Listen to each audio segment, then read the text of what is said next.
حدیث پاک میں امام حاکم نے مستدرک میں روایت کیا، حضرت انس بن مالک رضی اللہ تعالیٰ عنہ روایت کرتے ہیں کہ سیدنا فاروق اعظم رضی اللہ تعالیٰ عنہ تلوار لے کر آقا علیہ السلام کو قتل کرنے کے لیے تلوار لے کر نکلے، گھر سے نکلے تو کسی نے پوچھا کہ عمر کہاں جا رہے ہو؟ تو کہا کہ میرا ارادہ ہے کہ میں محمد کو قتل کر دوں، اس لیے کہ ہمارے لوگ، بہت سے ہمارے لوگ اپنے آبائی دین کو چھوڑ کر محمد کے دین میں اور اس کی ملت میں داخل ہو رہے ہیں، تو میرا ارادہ ہے کہ میں محمد کو قتل کر دوں۔ اس سوال کرنے والے نے کہا کہ اے عمر اپنے گھر کی بھی تو خبر لو، تمہاری بہن اور تمہارا بہنوئی اس محمد کا کلمہ پڑھ چکے ہیں، اس محمد کے دین میں داخل ہو چکے ہیں۔ آپ گھر گئے، گھر میں داخل ہوئے، کھڑکی سے آواز آ رہی تھی، آپ قریب ہوئے، آپ کی بہن سورۃ طٰہٰ کی تلاوت کر رہی تھی، سورۃ طٰہٰ کی تلاوت فرما رہی تھی۔ آپ اپنے بہنوئی پر حملہ آور ہوئے، چونکہ وہ بھی مسلمان ہو چکے تھے، تو آپ نے حملہ کیا تو آپ کی ہمشیرہ نے دفاع کیا، جس سے آپ کی ہمشیرہ کا چہرہ زخمی ہو گیا، خون بہنے لگا۔ ہمشیرہ نے ایک ہی کلمہ کہا، اے بھائی عمر تم نے بڑا غضب کیا۔ ہمشیرہ کے اس جملے سے آپ کی دل کی کایا پلٹ گئی۔ آپ نے کہا کہ یہ کیا پڑھ رہے تھے، مجھے بھی دو، میں بھی پڑھوں۔ آپ نے فرمایا نہیں، تمہارا جسم ناپاک ہے، پہلے غسل کرو، غسل کرنے کے بعد وضو کرو، اس کے بعد تھماتی ہوں قرآن کے اوراق۔ غسل کیا، وضو کرنے کے بعد قرآن مجید کی وہ آیات پکڑی، سورۃ طٰہٰ پڑھی۔ جب اس مقام پر پہنچے، اننی انا اللہ لا الہ الا انا فاعبدونی واقم الصلاۃ لذکری، کہ میں اللہ ہوں، میرے سوا کوئی معبود نہیں، سو تم میری عبادت کرو اور میری یاد کی خاطر نماز پڑھا کرو۔ جب اس آیت پر پہنچے تو سیدنا فاروق اعظم رضی اللہ تعالیٰ عنہ کی دل کی کایا پلٹ گئی، ارادہ ترک کر دیا اور توبہ نے جنم لے لیا۔ سیدنا فاروق اعظم نے اپنی بہنوئی اور اپنی بہن سے کہا کہ مجھے بھی اس محمد کے پاس لے جاؤ۔ ایک روایت میں آتا ہے کہ آپ ڈائریکٹ آقا علیہ السلام کے پاس چلے گئے، حضور کے پاس چلے گئے۔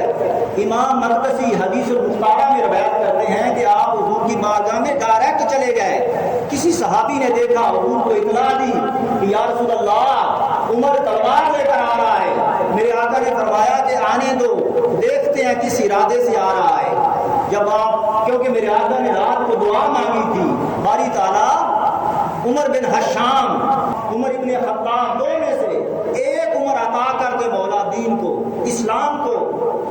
تو جب وہ آئے تو میرے آقا نے پوچھا عمر تمہارا کیا خیال ہے، تمہارا کیا ارادہ ہے؟ جب نگاہ چہرہ مصطفیٰ پر پڑی، جواب دینے کی سکت نہ رہی، جواب نہ دے سکے، تلوار گر گئی۔ کہا آقا آیا تو قتل کرنے کی نیت سے تھا، ارادہ قتل سے آیا تھا، شکار کرنے کے لیے آیا تھا، مگر آقا آج تو چہرے نے خود شکار کر لیا ہے۔ تلوار گر گئی، قدموں پر گر پڑے، قائم ہوئے۔ آقا علیہ السلام نے کلمہ پڑھایا۔ جب کلمہ پڑھ لیا تو عرض کرنے لگے آقا اب عمر نے کلمہ پڑھ لیا ہے، اب عبادت بیت ارقم میں نہیں ہوگی، آقا اٹھیے، نکلیے سین کعبہ میں اور برسر عام اللہ کی توحید کا نعرہ بلند کیجیے۔ اب عمر نے تلوار چھوڑ کے کلمہ پڑھ لیا ہے، آقا اب عبادت چھپ کے نہیں ہوگی، سر عام لوگوں کے سامنے، کفار مکہ کے سامنے عبادت کریں گے۔ وہ سیدنا فاروق اعظم رضی اللہ تعالیٰ عنہ، ایک دفعہ آپ نے، سیدنا فاروق اعظم رضی اللہ تعالیٰ عنہ نے آقا علیہ السلام سے اجازت مانگی، یا رسول اللہ مجھے اجازت دے کہ میں حج کرنا چاہتا ہوں۔ آقا علیہ السلام نے فرمایا اجازت ہے، اجازت دے دی۔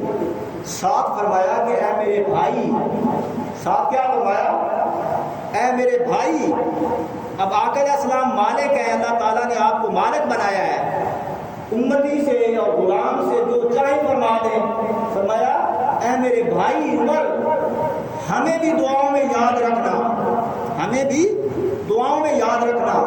سیدنا فاروق اعظم رضی اللہ تعالیٰ وہ فرماتے ہیں خدا کی قسم، حدیث پاک میں آتا ہے، سیدنا فاروق اعظم فرماتے ہیں خدا کی قسم جس کے قبضہ قدرت میں عمر کی جان ہے، ساری کائنات جتنی بھی کائنات ہے اگر اس کی سلطنت مجھے دے دی جائے تو وہ مجھے اتنی عزیز نہیں ہے جتنی لذت مجھے آقا علیہ السلام کی اس جملے سے آئی کہ اے میرے بھائی ہمیں بھی، ہمارے لیے بھی دعا کرنا۔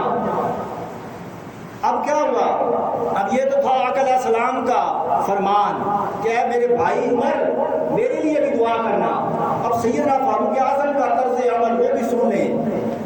آپ جب خلیفہ وقت بنے اور اس کو روایت کرتے ہیں امام حاکم سیدنا فاروق اعظم رضی اللہ تعالیٰ عنہ، سعید ابن مسیب رضی اللہ تعالیٰ عنہ وہ روایت کرتے ہیں آپ جب خلیفہ وقت بنے، منبر پر تشریف فرما ہوئے اور خطبہ ارشاد فرمایا۔ خطبہ ارشاد فرماتے ہوئے سیدنا فاروق اعظم نے لوگوں سے فرمایا، لوگوں یہ جو تم مجھے سخت دیکھتے ہو، یہ جو تم میری طبیعت میں سختی دیکھتے ہو، میری طبیعت میں شدت دیکھتے ہو، آج میں یہ تمہیں راز بتا دوں کہ میں سخت کیوں ہوں۔ یہ جو تم مجھ سے ڈرتے ہو، گھبراتے ہو، آج میں تمہیں بتاؤں کہ میں سخت کیوں ہوں۔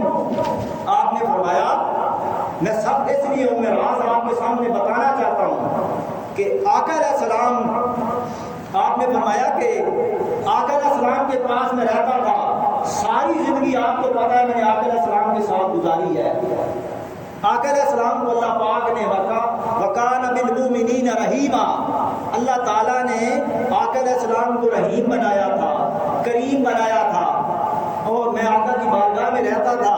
فرمایا كُنْتُ مَعَ رَسُولِ اللَّهِ صلی اللہ علیہ وسلم فَكُنْتُ عَبْدُهُ وَرَسُولُهُ، میں آقا علیہ السلام کا عبد ہوں، میں آقا علیہ السلام کا بندہ ہوں، یعنی اس معنی میں نہیں، اللہ اور بندگی کے معنی میں نہیں، عبد ہوں میں آقا علیہ السلام کا عبد ہوں، غلام ہوں، مطلب کیا؟ میں آقا علیہ السلام کا غلام ہوں، نوکر ہوں، خادم ہوں۔ ادھر آقا علیہ السلام کیا فرما رہے ہیں کہ اے میرے بھائی ہمیں بھی دعاؤں میں یاد رکھنا، اور ادھر فاروق اعظم فرما رہے ہیں کہ میں آقا علیہ السلام کا نوکر ہوں، خادم ہوں۔ تو سیدنا فاروق اعظم فرماتے ہیں کہ لوگ جو کہ حضور علیہ السلام کے عشق میں اور حضور کی محبت میں وہ آقا علیہ السلام پر حملہ آور ہوتے، کوئی حضور کی زلفوں کو چھونا چاہتا ہے، کوئی حضور کے قدمین مبارک کو چھونا چاہتا ہے، کوئی حضور کے آپ کے دفن بوسی کرنا چاہتا ہے، تو آقا علیہ السلام کو اللہ پاک نے وَكَانَ بِالْمُؤْمِنِينَ رَحِيمًا، اللہ پاک نے آپ کو رحیم بنایا تھا، کریم بنایا تھا۔ تو آقا علیہ السلام کسی کو منع نہیں فرمانے والے تھے، کسی کو روکتے نہیں تھے، اور میں آقا علیہ السلام کا گارڈ تھا، آقا علیہ السلام کا غلام تھا، نوکر تھا۔ تو آقا علیہ السلام کی ڈیوٹی تھی وَكَانَ بِالْمُؤْمِنِينَ رَحِيمًا، رحیم ہونے کی، کریم ہونے کی آقا علیہ السلام کی ڈیوٹی تھی، میری ڈیوٹی گارڈ کی تھی۔ لوگوں کا کام تھا، لوگوں کا شوق تھا کہ آقا علیہ السلام کے ساتھ مس کریں، آقا علیہ السلام کے زلفوں کو مس کریں، آپ کے کپڑوں کو، آپ کی کملی کو مس کریں، لوگوں کا یہ شوق تھا۔ میرا شوق تھا کہ میں آقا علیہ السلام کو بچاؤں، کہیں آقا علیہ السلام کو تکلیف نہ پہنچے، کہیں ایسا نہ ہو کہ آقا کے قدمین مبارک پر کسی کا پاؤں آ جائے، کسی کا ہاتھ حضور کو لگ جائے، کہیں آقا کو دھکا نہ لگ جائے، کہیں ایسا نہ ہو کہ آقا علیہ السلام کو تکلیف پہنچے۔ تو میں لوگوں کو پیچھے ہٹاتا تھا، لوگوں میں سخت نہیں تھا، میں تو ادب مصطفیٰ میں سخت تھا، ادب مصطفیٰ میں سخت تھا کہ کہیں آقا علیہ السلام کو کوئی مسئلہ نہ آئے، کوئی تکلیف نہ آئے۔ لوگوں یہ ادب مصطفیٰ نے اور آقا علیہ السلام کی اس ڈیوٹی نے مجھے سخت بنا دیا تھا، اصل میں سخت نہیں تھا۔ وہ سیدنا فاروق اعظم رضی اللہ تعالیٰ عنہ جن کو آقا علیہ السلام نے مانگا تھا اللہ رب العزت سے کہ اے باری تعالیٰ عمر کے ذریعے اسلام کو طاقت عطا فرما، پھر اللہ تعالیٰ نے آپ کی اس دعا کو قبول فرمایا۔ پھر عہد فاروقی میں مغرب سے لے کر یہ چائنا کے خطے اور یہاں تک کہ یہ آپ کا سندھ پاکستان یہاں تک عہد فاروقی میں حضرت فاروق اعظم رضی اللہ تعالیٰ عنہ کے دور میں اسلام کے جھنڈے لہرانے لگے. اللہ پاک نے پھر حضرت سیدنا فاروق اعظم رضی اللہ تعالیٰ عنہ کے ذریعے اسلام کو وہ عزت عطا فرمائی.